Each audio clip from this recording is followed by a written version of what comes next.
Kaum muslimin rahimakumullah. Apa sih udhiyah ini? Karena kalau dalam kitab-kitab fikih nanti bicara tentang kurban, ya sebenarnya maksudnya dalam pasal ini.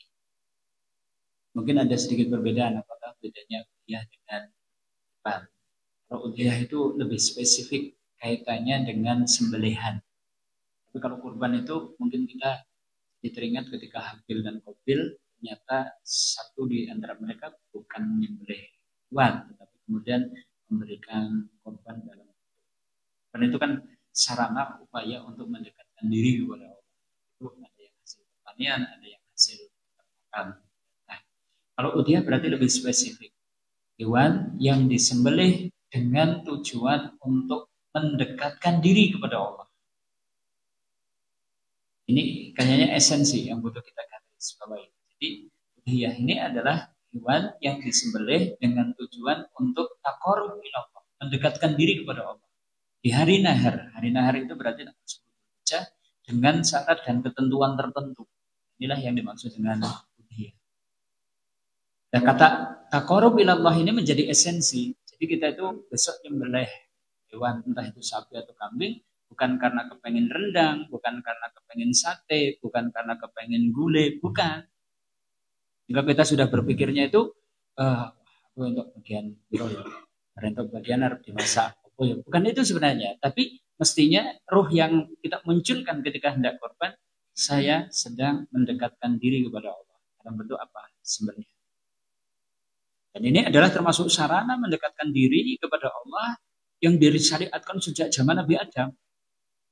Jadi kalau kepengen dekat dengan Allah, ada salah satu sarananya adalah dengan tadi menunaikan sembahyang.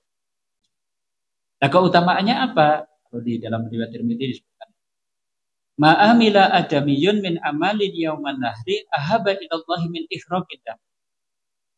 Tidak ada amal adamiyun di antara amal-amal yang dilakukan di hari nahar harus betul-betul.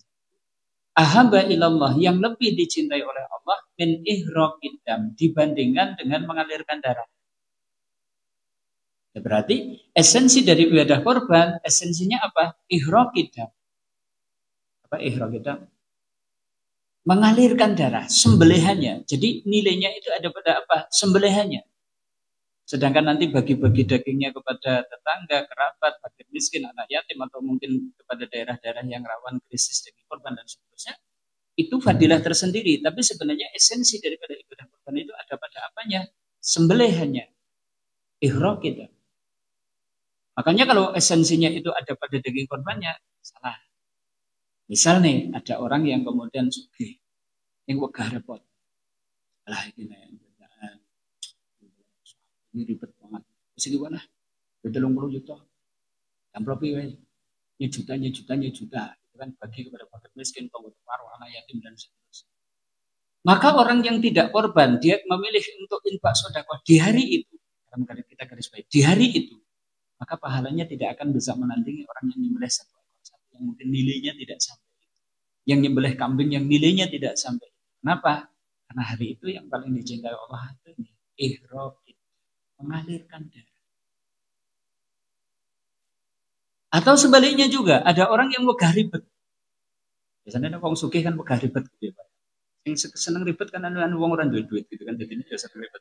Wong sugih senenge sing praktis-praktis. Siki wae lah, ora usah nyembelih dus-dusan, ora usah nyembelih anu sapi. Ngopo? Tuku kayak daging wae. Iki duit 30 juta gawene nang pasar. Tuku kayak daging mulus wis ora ngetok perli ngetok ida balung dan seterusnya. Lalu 30 juta bisa dapat berapa kilo? Taruhlah sekilo itu berarti 150.000, itu berarti dapat 2 kintal. Packing sekilo dibagi kepada tetangga, fakir miskin, anak yatim, mungkin kerabat dan seterusnya dibagi-bagi. Pahalanya tidak akan bisa menandingi orang yang mengalirkan darah, menunaikan sembahyang, sekalipun dengan menyembelih satu ekor. Karena hari itu amalan yang paling dicintai Allah itu mengalirkan darah. Jadi esensinya ada di situ. Makanya ketika sembelihan ini kok ditujukan kepada selain Allah, Allah pun murka, Allah pun cemburu dengan kecemburuan yang besar. Karena ini mestinya ibadah yang hanya boleh ditujukan kepada Allah. Ada orang yang nyembelih untuk selain Allah? Ada? Malam satu surah, nyembelih kerbau, ternyata ditujukan penguasa pantai selatan. Ada orang punya proyek bikin jembatan, proyeknya bermasalah, terus orang takut mungkin terjadi penyembelih wedhus, sembelih ke wedhus, tapi ditujukan untuk siapa? Penguasa sungai, sing bau reso sungai. Allah cemburu, karena ini mestinya menjadi ibadah yang hanya ditujukan kepadanya saja. Kan? Inna sholati wa nusuki, sesungguhnya sholatku, nusuk itu sembelihan, itu hanya boleh ditujukan kepada Allah. Maka ini kalau ditujukan kepada Allah menjadi ibadah yang sangat agung, sangat mulia. Sampai kemudian disebutkan innaha lata'ti yaumal qiyamati biquruniha, sesungguhnya hewan korban itu kelak akan datang pada hari kiamat itu dengan kuruniha, tanduk-tanduknya. Wa asy'ariha, dengan bulu-bulunya, wa adlafiha, dengan kuku-kukunya. Kenapa disebut bagian-bagian tubuh itu tadi? Tanduk, bulu, kuku. Kenapa yang disebut ini? Kok ora dengan puwer-puwernya, dengan ati-atinya, gitu kan? Dengan daging-dagingnya. Kenapa yang disebut apa tadi? Tanduk, bulu, kuku. 3 perkara yang sebenarnya bagian dari hewan yang tidak bernilai. Tapi kenapa disebut? Supaya kita tahu bahwa kemuliaan ibadah korban itu sangat besar. Sampai yang tidak bernilai saja besok akan menjadi hujah kita di hadapan Allah. Menjadi bukti kecintaan kita kepada Allah besok pada hari kiamat. Sebagai bukti kesyukuran kita kepada Allah besok pada hari kiamat. Yang disebut yang tidak paling bermanfaat. Kan gitu. Mungkin dulu pernah kami sampaikan, misalnya jenengan kok kebagian sungut tok Pak Jan, tonggone ki nyembelih korban, tonggo sebelah dhewe sungune bae gitu kan. Saya tanya, jenengan terima enggak nek kebagian sungune tok gitu kan? Wulune tok gitu kan. Sungu, wulu karena apa? Teracak.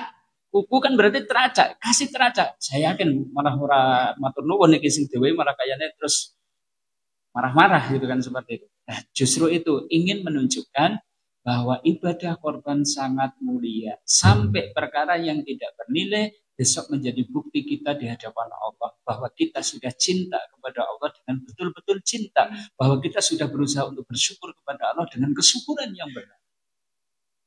Sampai Allah kemudian, Nabi kemudian bersabda, bisahibiha bikulli sya'aratin hasanatun. Bagi sahibul korban, dari setiap helai hewan rambutnya akan mendapatkan 1 hasanah. Nilai pahalanya seperti itu. Kalau kemudian setiap bulu, coba kita suruh ngitung bulu korban, hewan korban kayaknya kita nggak mampu. Ini ingin menunjukkan bahwa pahala korban sangat. Ini keutamaannya. Dan saya garis bawahi, esensinya ada pada sembelihannya. Jadi korban itu sebenarnya ada pada apa? Esensinya sembelih. Jadi tentang dagingnya kok kemudian dibagi, ini keutamaan tersendiri. Nilai tersendiri dari ibadah. Baik, kaum muslimin, dari situ kita refresh lagi pada pertemuan yang lalu sudah kami sampaikan. Kalau bicara tentang hukum fikihnya, sebenarnya korban itu apa? Sekali lagi, para ulama tidak ijma bahwa hukumnya sunnah. Apa?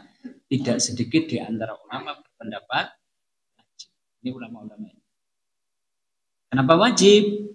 Tidak cuma ada perintah di dalam Al-Quran, tapi juga ada tekanan dari Nabi. Man kana lahu sya'atun falam yudahi, man barang siapa kana lahu sya'atun, dia dalam keadaan lapang, rezekine omber, tabungannya puluhan juta, ratusan juta, gitu kan? Duitnya mambrah, kalungnya gedabal-gedabir, gelangnya ini ngantek betul sikut, jendek 10 itu isi ali-ali kabeh. Ini kok ora gelem korban. Kata Nabi, fala yaqrubana musallana. Sudah enggak usah dekat-dekat tempat salat.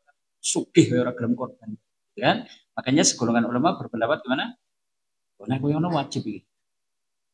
Wong duit-duit, wong duit tabungan, wong duit simpenan kok ora korban. Ora usah ke tempat salat kamu. Berarti ada ancaman apa? Dosa. Cuma memang jumhur fuqaha berpendapat sunnah. Kenapa? Ada dispensasi dari Nabi. Ketika Nabi itu nyembelih korban, ternyata beliau itu sambil ada aman lam yudahiman ummati.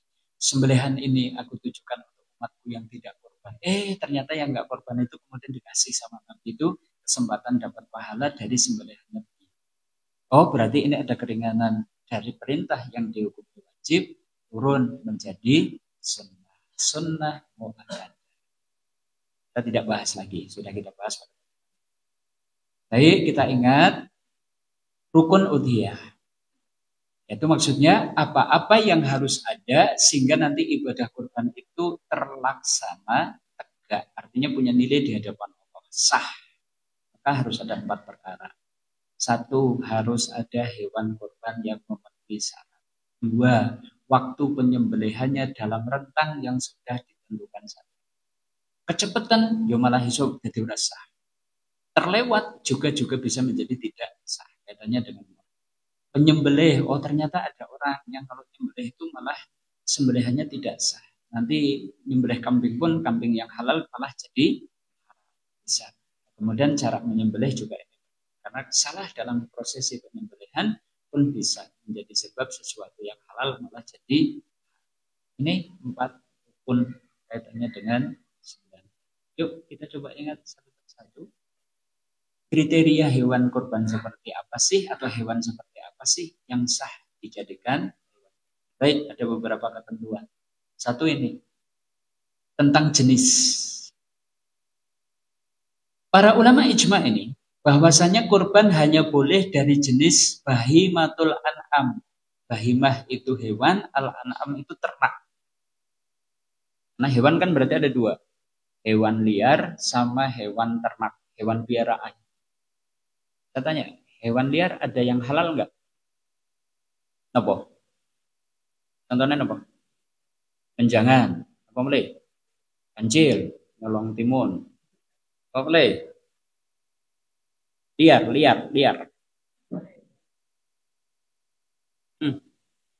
Ya, banyak. Bandeng mungkin ya termasuk di dalamnya gitu kan. Nah, maka Anda nih, ada orang kemudian berburu, kemudian pas malam tanggal 17 Juni besok, ternyata dapat seekor kijang. Bukan Innova loh ya. Nih, seekor kijang. Mungkin daerah Pandanarum warnanya masih banyak. Kayak gitu masih ada. Wah, kebenaran nih, oleh menjangan. Esok-esok kamu korban sekalian ya. Korban sekalian aja lah buat besok. Boleh? Boleh? Padahal halal. Nggak boleh. Karena hewan korban hanya boleh dari kalangan hewan apa? Al-an'am, hewan ternak, hewan piaraan. Cuma hewan piaraan ini juga hewan piaraan tertentu, tidak semua hewan piaraan. Karena hari ini opo-opo ya dipelihara kok.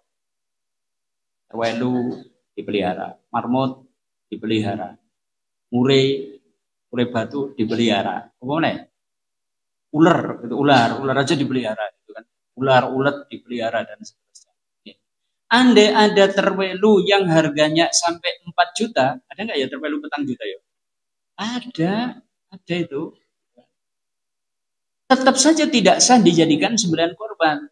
Kalau terwelu petang jutaan kok Ustaz gitu kan. Tetap nggak sah. Karena hewan ternak yang dimaksud hanya boleh dari jenis onta, sapi, kambing, domba. Tidak boleh selain itu. Soal onta nanti banyak variannya silahkan. Sapi juga gitu. Mungkin ada ras Madura, Jawa, atau mungkin lokal Bali, atau mungkin nanti simental, atau mungkin jenis limusin, kopis silahkan. Kambing juga seperti itu. Mau kambing PE, mau kambing sangen, mau kambing mungkin Jawa randu, Jawa kacang silahkan. Domba juga seperti itu. Mau domba batur, domba teksel silahkan. Tidak boleh selain itu. Dan ini ada semacam ijma di kalangan ulama. Hewan ternak. Nah, kemudian yang kedua, kaitannya dengan kriteria hewan kurban. Ternyata syariat mempersyaratkan harus masuk umur. Karena Nabi itu bersabda, la yudoha ila bil musinah. Janganlah kalian korban kecuali dengan musinah. Musinah itu standar umur hewan korban. Masing-masing nanti untuk jenis punya umur sendiri. Unta, musinahnya unta itu adalah kalau sudah mencapai 5 tahun. Musinahnya sapi itu kalau sudah berumur 2 tahun. Kalau belum 2 tahun berarti belum musinah, baru jazaah namanya. Kalau orang Jawa kan gitu, ada menyebut anak diri, babon gitu kan, dan seterusnya itu ya sama lah, ada musinah, ada jazaah dan seterusnya. Jadi yang sah dijadikan korban itu musinah. Musinahnya unta 5 tahun, musinahnya sapi 2 tahun. Makanya jangan lupa, bukan jogrok, tapi umur. Bisa dipahami? Sebab jogroknya gede, belum tentu masuk umur. Ada jenis hewan atau sapi yang mungkin jogroknya besar. Jenis yang keturunan mungkin dari luar, simental, limusin, obis, atau mungkin yang rambunan dan seterusnya, bisa jadi jogroknya gede. Tapi ternyata kalau ditinjau umurnya belum masuk. Sebaliknya, jogroknya mungkin udah gede, tapi malah sudah masuk umur. Bali, Madura, atau yang lokal dan seterusnya. Kambing Jawa musinahnya 1 tahun. Ya khusus untuk domba ada pengecualian. Boleh bukan musinah, yaitu di bawahnya, yaitu jazaah. Sehingga domba usia 6 bulan itu boleh. Makanya sebenarnya ini peluang bagi yang ternyata anggarannya terbatas. Tidak punya anggaran sampai 3 juta atau 2 juta. Bisa korban nggak? Bisa. Ambil paket hemat. Korban baik kan paket hemat gitu kan. Ada paket hemat? Tahajud wae paket hemat kok. 2 rakaat tambah 1 witir. Wah, itu udah paket hemat banget itu kan paket hemat. Ini korban bisa nih. Ustaz ini anggaran saya itu cukup Ustaz. Ini jangan seumur hidup kalau niku dari nanti korban dan niki kalau dulu pengen banget korban seumur ini jadi terakhir bagi saya. Kalau tak korban ini kalau anggarannya guru 1,5 juta. Bisa korban Mbak? Bisa insya Allah. Carilah domba usia 6 bulan. Sudah sah. 6 bulan kok jantan ternyata regone jek larang. Pakai betina. Domba 6 bulan betina lagi. Boleh? Boleh? Nanti kita bahas. Kalau nanti butuh bukti dalil, nanti kita buktikan bahwa ternyata betina itu boleh. Nah, tentang 6 bulannya ini, tadi Nabi itu memberikan toleransi untuk domba itu boleh jajakan. Sekalipun nanti ada yang berpendapat itu hanya dalam kondisi kepepet tadi, karena memang tidak ada dana dan seterusnya, tidak memungkinkan. Tapi ada yang mengatakan secara umum boleh. Tapi mboten enten panitia sing kersa kok Ustaz. Ora usah pusing. Bareng jenengan korban domba 6 bulan kok panitia ngelok kucing arep korban itu. Misalnya dalok kayak gitu kan, dialog kayak sama panitia kucing arep dikorban. Sembelih dhewe. Boleh enggak? Disembelih sendiri boleh enggak? Boleh, Pak. Ini yang namanya korban itu tidak harus lewat panitia, sembelih sendiri boleh. Pangan dhewe boleh enggak? Boleh. Paling yang dirasani karo tonggone nyembelih wedhus pangan dewek kan kayak gitu kan. Sah-sah saja. Artinya gitu. Panitia itu jangan membatasi sing jenenge korban kudu 3 juta ke atas dan seterusnya. Kasihan orang yang dananya nggak nyampe segitu. Ambil peluang kalau memang itu mau melayani silakan. Terus jenengan gadai pinten nanti tak ibu ke. Jenengan itu bisa kemudian korban tadi domba usia 6 bulan betina lagi paket. Begitu Bapak, ini contohnya. Jadi untuk domba itu ada pengecualian, tidak harus musim. Baik, kita lanjutkan masih kaitannya dengan kriteria hewan korban. Nah, kemudian ada sifat hewan korban yang memang tidak sah dijadikan korban. Disebutkan dalam Sunan At-Tirmidzi. La yudoha bil arja'i bajinun wala. Janganlah kalian itu korban dengan kambing yang pincang, yang jelas-jelas kepincangan. Tidak sah. Pincang, betul-betul pincang. Ya mungkin kakinya pendek sedikit gitu kan antara kanan dan kiri. Ini pincang jelas-jelas kepincang. Kan nanti panitia hati-hati gitu kan saat pengiriman kalau bisa diperhatikan saat menurunkan sapi yang mungkin di atas 4 kintal kalau nanti loncat dari truk yang tinggi bisa jadi kaki patah ya coba diupayakan dikasih kayak jalan jembatan supaya mungkin bisa turun. Kenapa? Khawatir saat penyembelihan kakinya pincang masuk kategori ini. Wala bil aura'i bayinun aura'uha. Jangan pula korban dengan hewan yang buta, yang jelas-jelas kebutaan. Wah jelas buta. Misalnya 2 matanya kok putih, belas, orang irengnya dan seterusnya, itu namanya jelas-jelas buta. Tidak melaku ya turun yugan, nabrak-nabrak, itu namanya jelas-jelas buta. Yang kalau sekedar mungkin rabun jauh, rabun dekat, gitu, atau rabun senja dan seterusnya, salah. Bayinun aura'uha. 3, wala bil maridoti bayinun marud. Jangan pula korban dengan hewan yang sakit, yang jelas-jelas sakitnya. Yang jelas sakit. Jelas sakit itu misalnya ya tadi kena PMK, mulut, kuku, pada radang-radang, luka-luka, sehingga kemudian berhari-hari nggak mau makan, gitu kan, karena mulutnya itu tadi terinfeksi PMK itu tadi, sehingga kemudian sudah tidak bisa bangun lagi, tidak bisa kemudian berjalan lagi. Nah, itu namanya jelas-jelas sakit. Kalau sakit yang tersembunyi nggak masalah. Ternyata begitu disembelih ternyata ketahuan tuh livernya ternyata ada cacing dan masalah karena itu sesuatu yang tersembunyi. Yang tidak sah, yang sakit jelas-jelas sakit. Kemudian yang keempat, wala bil ajwa ilatilatun. Jangan pula korban dengan hewan yang kurus kering sehingga kemudian tidak ada. Ya ampun golek tanpa satu girang golek tambahan golek yang kering paham golek semua. Gitu. Jangan wong Mbah Poni aja kemarin gimana kita sudah nonton. Play tolong golek ke pedus. Keesokan harinya malah kita tambah dulu. Tolong golek ke pedus. Mbah Poni belum gitu kan dengan keterbatasan ekonominya ternyata beliau juga berusaha dan dengan sebaik. Ini ya kamu. Ini ya dari pincang, buta, sakit parah atau kurus kering sehingga tidak. Ini 4 kriteria sehingga tidak sah. Kan? Kemudian ada sifat hewan yang sah tapi makruh. Bisa dipahami ya? Sah tapi makruh. Sah ya berarti diterima. Makruh tidak disukai. Sholat kan gitu. Sholatnya sah tapi makruh. Contohnya gimana? Contohnya gimana? Sholatnya sah tapi makruh. Sehingga berapa?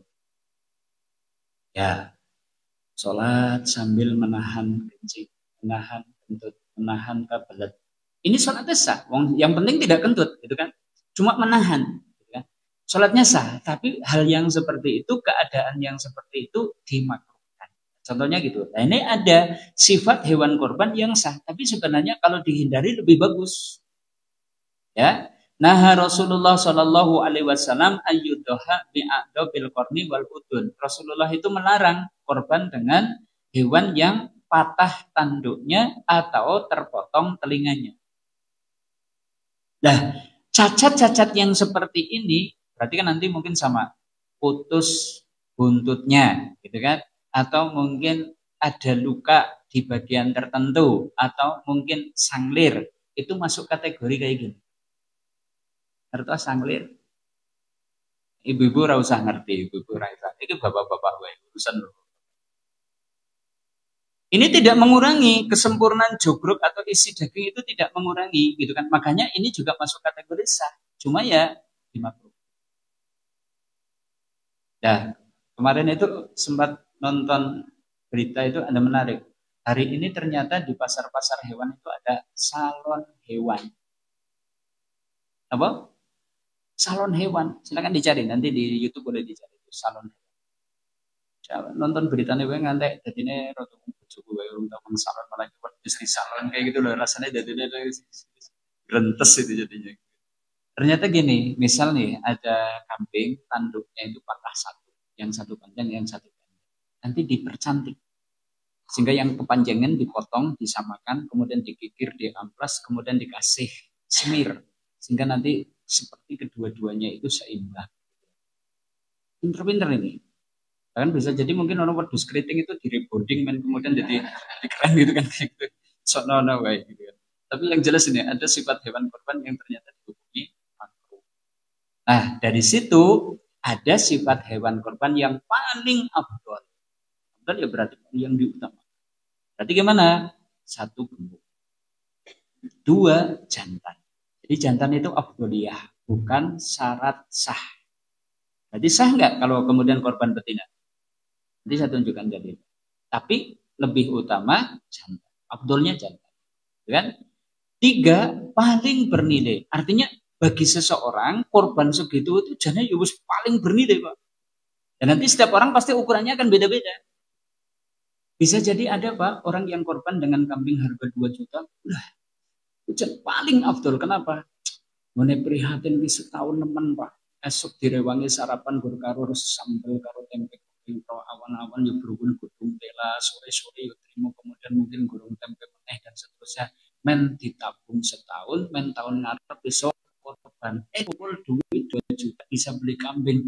Nilainya di sisi Allah bisa jadi mengalahkan orang yang korban dengan 4 juta 5 juta. Kenapa? Orang ini berkorban itu ternyata bisa menunaikan 9 korban itu dengan penuh perjuangan, paling bernilai. Sebaliknya, ada orang yang mungkin tidak cukup dengan itu. Makanya kalau kita mungkin dengar kabar berita Irfan Hakim korban dengan sapi harganya berapa? 90 juta. Raffi Ahmad korban dengan misalnya sapi 1,2 ton dengan harga sekian puluh atau sekian ratus juta. Kita katakan patut. Ya memang paling afdal bagi dia ya senilai itu.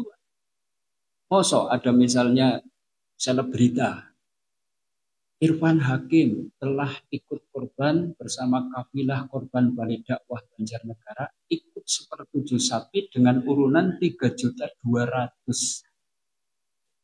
Orang patut loh Pak. Wong kena duitnya wae miliaran, asetnya saja itu kayak raya, kok korban 3.200.000. Itu nggak patut, nggak afdal gitu loh, nggak afdal. Makanya kalau kemarin kita dengar berita, Bapak Presiden korban di 38 provinsi. Berarti korbannya piro? 38, Pak. Yang mana masing-masing sapinya itu bobotnya minimal 900 kg. Kita katakan patut, Pak. Kenapa? Presiden. Bapak Presiden ikut korban di Sireok dengan ikut sepertujuh sapi urunan 3.500.000. Orang patut, Pak. Makanya kalau paling afdal masing-masing orang itu akan berbeda. Gitu kan? Soal Pak Presiden gue telepon tok karo gubernur Gub. Ya oke, sapi 1 ton gitu kan. Gue bayar urusan gitu kan. Gak ada telepon ya sesuai gitu kan. Tapi makanya tadi yo patutnya yo presiden ya kayak gitu kan. Nah, sekelas kita introspeksi. Oh jane nek aku ki patutnya ki apa ya? Nek wadus korban perasaan juga bisa jadi gitu kan. Nek koyo Pak Taufik lah aku korban perasaan kok wis cukup gitu kan. Tapi ada yang wah iki jane aku ora patut ya nek wadus korban perasaan yo wis juta. Aku jane melu seperti sapi jane yo wis ora patut gitu. Aku sak grundung sapi. Yang tahu siapa? Diri kita sendiri. Maka disinilah ajas integritas. Kita masing-masing kita punya integritas supaya kita paling utama. Kita tengok nih kemampuan yang kita. Itu kaum muslimin. Kemudian yang keempat, warna putih ternyata diutamakan. Baru kemudian krem, baru kemudian coklat, merah, baru kemudian hitam. Kemudian unta lebih utama daripada sapi, sapi lebih utama daripada kambing. Dalilnya riwayat Bukhari ya tentang sholat Jumat. Siapa yang di hari Jumat datang ke masjid pertama seperti korban unta. Siapa yang datang berikutnya seperti korban sapi. Siapa yang datang berikutnya seperti korban kambing. Secara tidak langsung Nabi menyebutkan keutamaan masing-masing. Berarti unta lebih utama, sapi lebih utama. Ya. Cuma ini kalau unta segeluntung, sapi segeluntung. Nah, kalau sepertujuh sapi dibandingkan dengan kambing, lebih utama mana? Nah, para ulama nanti lebih menekankan lebih utama kambing daripada sepertujuh. Kenapa? Esensi daripada korban itu apa? Ihraqid dam. Mengalirkan darah. Kalau tujuh orang yang ikut sapi itu ternyata ikut kambing, berarti ada 7 sembelihan. Tapi gara-gara dia itu ikut sepertujuh sapi, kemudian adanya ikut jadi 1 sapi, adanya 1 sembelihan. Hanya itu nilainya ada di sembelihan. Itu perlu kita pahami ya. Pahala korban itu di mana sih sembelihannya? Adapun bagi dagingnya, ini keutamaan kedua.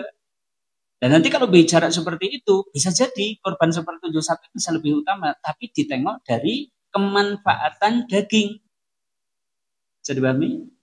Kalau bicara tentang sembelihan korban, nilainya ada pada mana? Sembelihan. Tapi kalau mungkin berbicara tentang kemanfaatan daging, nanti akan bisa lebih utama. Kalau semakin banyak daging yang bisa bermanfaat untuk orang lain. Oh ternyata kalau sapi atau mungkin kambing harga 3 juta disembelih daging keluar berapa? Harga 3 juta? Kayaknya banter-banter 10 kilo Pak, nggak nyampe 10 kilo, paling 9 kilo. Apalagi di musim-musim Dzulhijjah, jantan mahalnya pol. Tapi kalau kemudian dibelikan sapi, ikut sapi 3 kali 7 21, harga 21 juta kayaknya 120-130 kilo itu bisa masuk. Dengan itu, oh ternyata kita bisa korban, dagingnya bisa dikasih kepada bapak ibu sehingga masuk kategori birrul walidain. Oh ternyata karena dagingnya banyak, saya bisa berbagi dengan kerabat, berarti dapat pahala silaturahim. Oh ternyata saya bisa berbagi dengan tetangga, berarti ini bagian daripada berbuat baik kepada tetangga. Oh ternyata bisa nyuguh tamu, berarti itu masuk kategori ikromuduyuh. Oh ternyata bisa dibagi tempat-tempat yang rawan pemurtadan. Oh berarti bisa menguatkan dakwah. Oh ternyata bisa tuh ada desa-desa yang selama ini sebelum ada daging korban. Berarti kita bisa melakukan silatul ukhuwah dan seterusnya. Dengan daging yang lebih banyak, kemanfaatannya lebih banyak. Hanya kalau dari sisi ininya, seperti itu sapi pun bisa lebih utama daripada. Tinggal kita akan melihat dari sisi ini kaum muslimin tentang yang paling tadi, apakah harus jantan? Nah, ini ada satu. Sekalipun riwayat ini berbicara tentang akikoh, tapi apa-apa yang sah dijadikan sebagai hewan akikoh, maka itu juga sah dijadikan sebagai hewan kurban. Nabi ngendika di dalam riwayat Nasai, alal hulami syatani, bagi bayi laki-laki disembelihkan 2 kambing. Wa alal jariyati syatun, adapun bagi bayi perempuan disembelihkan 1 kambing. Nabi ngendika, la yadurukum dukronan kunna amlinasa. Dan tidak masalah apakah hewan itu atau kambing itu jantan atau betina, tidak masalah. Kata Nabi seperti itu. Jadi boleh. Makanya tadi paket hemat korban gimana? Domba 6 bulan betina. Kayaknya 1.250.000 dapat. Dan kita yang dananya cepat ternyata masih bisa korban. Karena tujuannya itu, tujuannya adalah sembelihannya. Ikhrafidah tanggal. Baik kaum muslimin, kita lanjutkan masih tentang hewan. Syariat ternyata membatasi jumlah patungan pengadaan hewan. Dibatasi. Ya. Berdasarkan hadis riwayat At-Tirmidzi.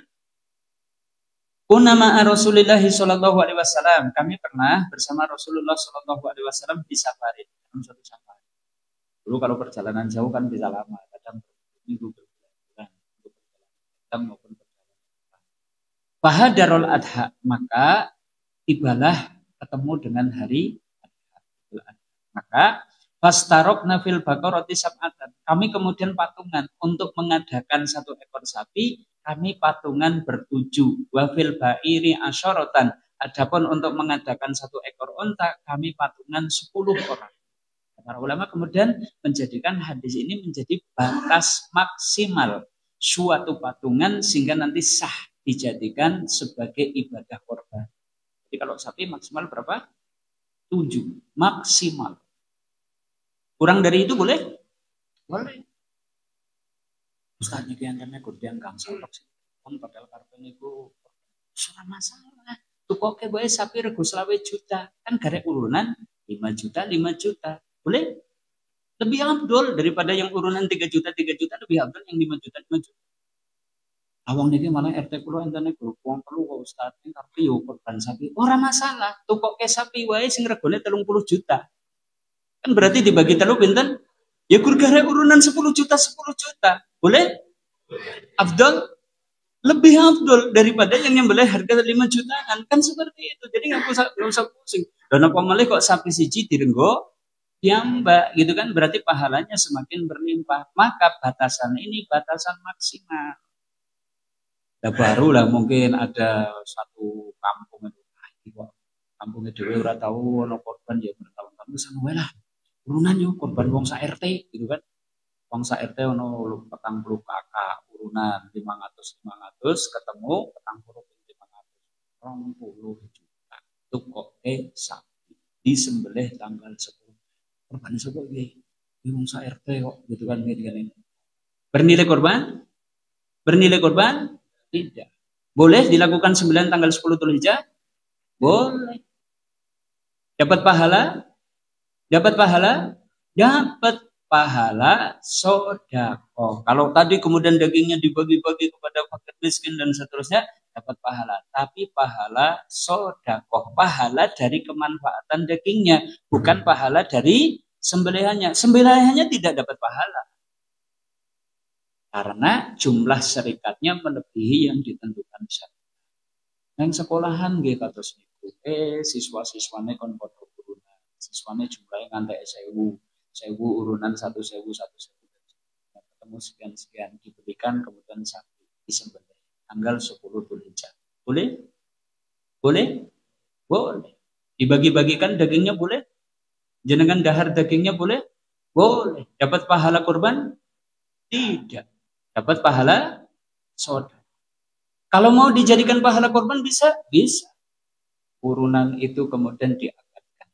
Iki ditunjuk dari sekolahan itu mungkin jajal Pak Bun, tukang kebun, ben iso korban. Nah ini diarahkan kepada tukang. Sing guru-guru honorer sing mungkin kasih urung oke ya kemudian ditunjuk. Tahun ini dipilih 7 orang yang akan jadi sohib. Boleh? 7 orang ini dapat pahala korban, siswa-siswa dapat pahala saudara. Nah, kayak gitu cocok loh, ya karena boleh loh, gitu kan gitu. Silakan gitu kan. Karena yang penting tadi jangan kemudian berkeyakinan bocah-bocah siswa wis kabeh wis padha korban gitu kan. Korban apa ya nyatu sewu gitu kan. Tapi tadi butuh nanti sama juga nih, misalnya perusahaan kok korban. Perusahaan misalnya PT Indonesia Power ada dana CSR, kemudian dibelikan sapi, kemudian diserahkan ke daerah, mungkin sekeliling, dan kemudian disebutkan ini hewan korban dari PT Indonesia Power. Boleh? Boleh?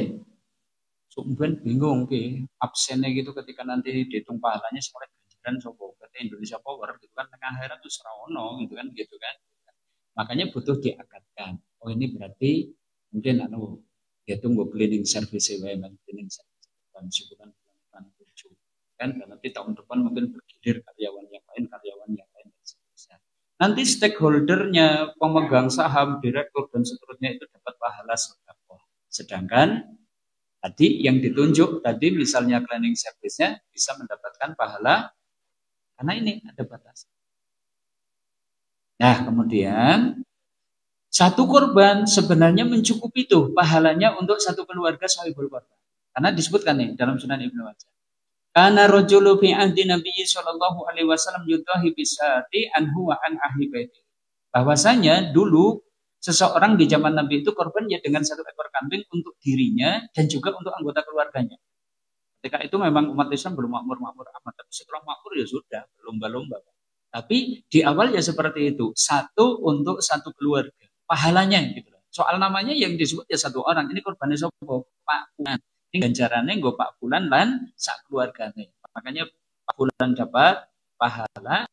Kemudian nanti istrinya ya Bu Fulanah ya dapat pahala, anaknya ya dapat pahala, yang masih berada di bawah tanggungannya ikut mendapatkan pahala.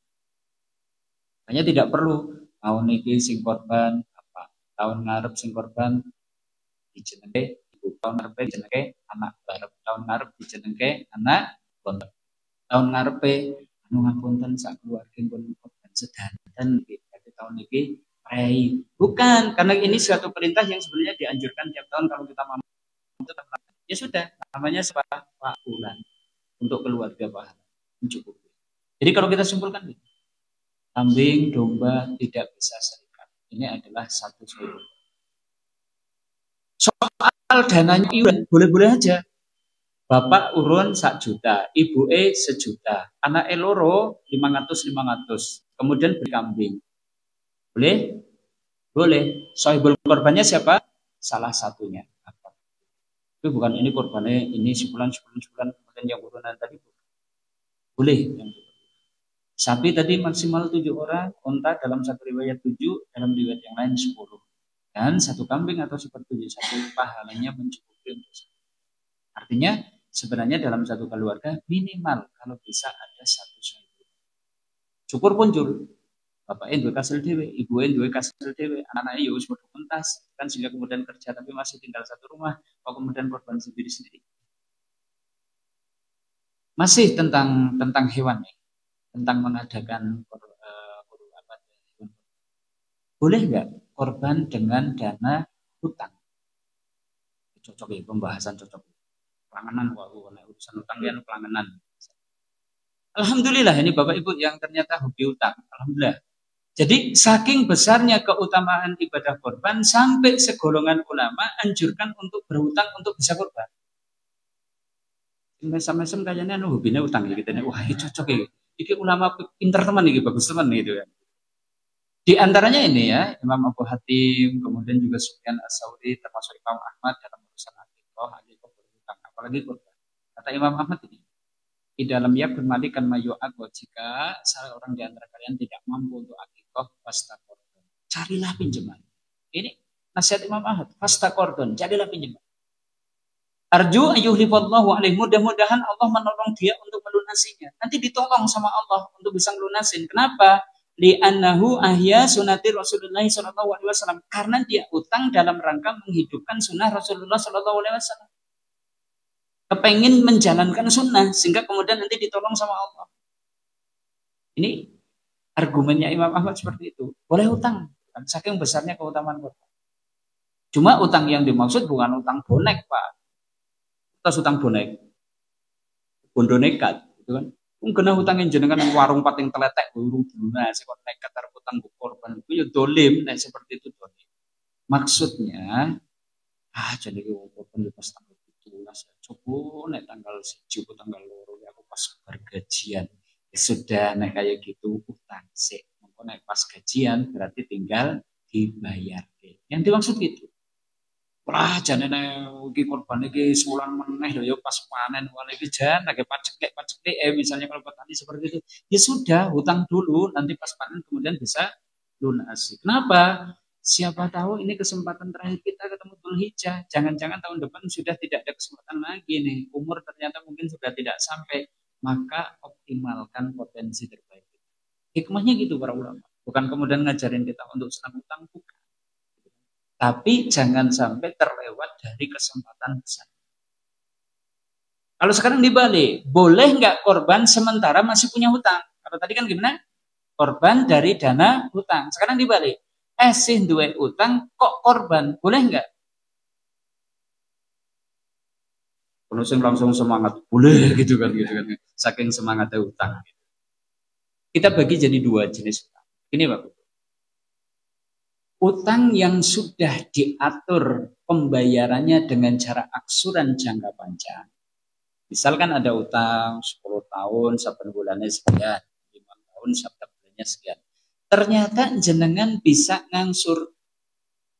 Dan setelah ngangsur itu jenengan masih punya kelebihan dana. Maka dalam kasus seperti ini, boleh saja jenengan ikut ibadah korban. Kenapa? Ya karena punya kelebihan dana dari setelah kewajiban mengangsur itu tadi. Tapi kalau jenis hutangnya jenis hutang yang sudah jatuh tempo. Misal nih, kita datang kepada kakak kita nih.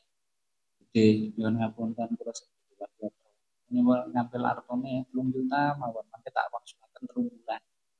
Pas jatuh tempo 3 bulannya itu tanggal 15 Juni. 15 Juni besok. Nah, kemudian pas tanggal 15 Juni itu kita sudah punya duit 3 juta itu sebagaimana yang dijanjikan. Nah, kemudian kita kok kemudian pilih ikut korban dan tidak membayar hutang yang jatuh tempo itu tadi, kita dosa. Karena matlul ghani dulmun, penundaan pembayaran hutang dari orang yang mampu itu adalah zulmun, kezaliman. Jadi bukannya dapat pahala, dolim. Harus digunakan untuk membayar hutang. Barang tanggal 15 jenengan datang kepada kakak tadi. Oke. Lo pun janji rumen. Oh, lan iki 3 bulan kula balik. Iki pun beto 3 juta gede. Ning, ning iki. Jenengan rido mboten nggih gede engkane iki kula ginaken dekor.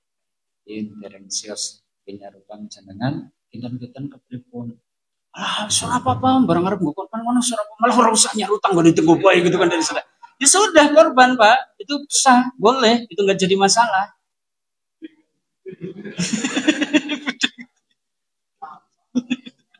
Tuh, ibu deku tuh ya. Kalau kayak gitu, silakan. Berarti nggak ada kezaliman, tidak ada kezaliman. Kenapa? Orang yang dipinjemi ternyata ridho kita gunakan dananya untuk korban duluan. Ternyata Mbak Yuni terus jauh, surat bisa, bukan apa yang butuh bayar SPP kok, gitu misalnya. Ya sudah, jenengan harus ikhlas rela kembalikan dana itu tahun ini jenengan tidak korban daripada nanti jenengan salih. Bisa dipahami ya? Jadi utang ada kondisi-kondisi tertentu sehingga mungkin ada saatnya punya utang tetap bisa korban, tapi ada saatnya punya utang tidak boleh korban. Kayaknya sudah bisa Bapak Ibu, ya sementara dulu lah sekedar refresh. Kita masih bicara tentang hewan ya, masih kaitannya dengan nanti penyembelihan dan mungkin ada kasus-kasus kontemporer dan seterusnya mungkin kita bahas pada yang akan datang. Hari ini kan korban juga ada yang unik-unik. Les korban. Kemarin saya dapat tawaran les korban. Jadi siapa yang daftar korban dari tanggal sekian dapat diskon 10%. Pak. Jadi misalnya iurannya kebetulan ini 3 juta, tapi kan Anda daftarnya di awal-awal periode, itu bayarnya kurus 2.700.000, tapi nilai korbannya 3 juta. Dan nanti urusan seperti ini secara syariat. Boleh lah nanti kita. Termasuk juga hari ini ada namanya korban digital. Jadi kan cuma ngeklik di aplikasi tool, kemudian transfer mungkin dengan virtual money yang kita miliki, orang ngerti berdusnya koyong apa, sapine koyong apa, nyembelih ngendi dan seterusnya, cuma dapat itu tadi bukti bahwa kita itu sudah transfer dan kemudian nanti mungkin ada bukti-bukti penyembelihan dan seterusnya. Ternyata nyembelihan yang Gaza atau mungkin di mana, nah, seperti apa yang seperti itu nanti kita. Gitu dulu, mungkin ada yang butuh didiskusikan. Akhir.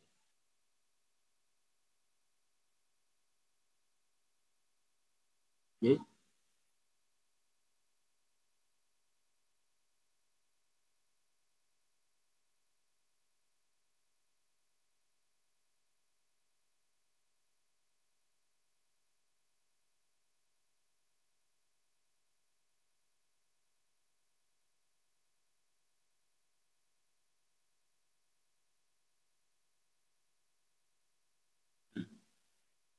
Yep. Pernah ditanyakan juga nih kepada ulama dari Saudi tentang kerbau ya. Kerbau itu disifati sama dengan sapi. Jadi disifati sama sekalipun secara umum ya, karena nanti secara khusus mungkin ada karakter-karakter yang beda karena buktinya ketika sapi dicampur dengan kerbau itu ternyata nggak akur gitu. Akur itu kan berarti kan karakternya beda. Tapi secara umum sifatnya dianggap sama. Itu sah-sah saja. Seperti itu. Sekalipun tadi hewan ternak tertentu yang dikenal oleh bangsa Arab itu ya tadi onta, sapi, kambing, domba. Karena di Arab di daerah kering nggak ada kerbau itu nggak. Tapi dari sisi sifat disamakan, dikiaskan dengan sama. Gitu Pak Tawa. Ada yang lain? Cekap nih sementara. Oke, baik. Mungkin ini dulu kaum muslimin. Semoga Allah masih memperkenankan kita ketemu dengan Dzulhijjah. Semoga kita diberi kesehatan, baik jasmani maupun ruhani kita. Semoga kita diberi rezeki yang berkah, sehingga kemudian bisa beramal besar di bulan Dzulhijjah nanti. Dan semoga amal-amal kita, amal yang diterima. Amin, ya Rabbal Alamin. Yang kita akhiri dengan doa. Bismillahirrahmanirrahim. Subhanakallahumma wa bihamdika asyhadu an la ilaha illa anta astaghfiruka wa atubu ilaik. Wassallallahu ala nabiyina Muhammad walhamdulillahi rabbil alamin. Assalamualaikum warahmatullahi wabarakatuh.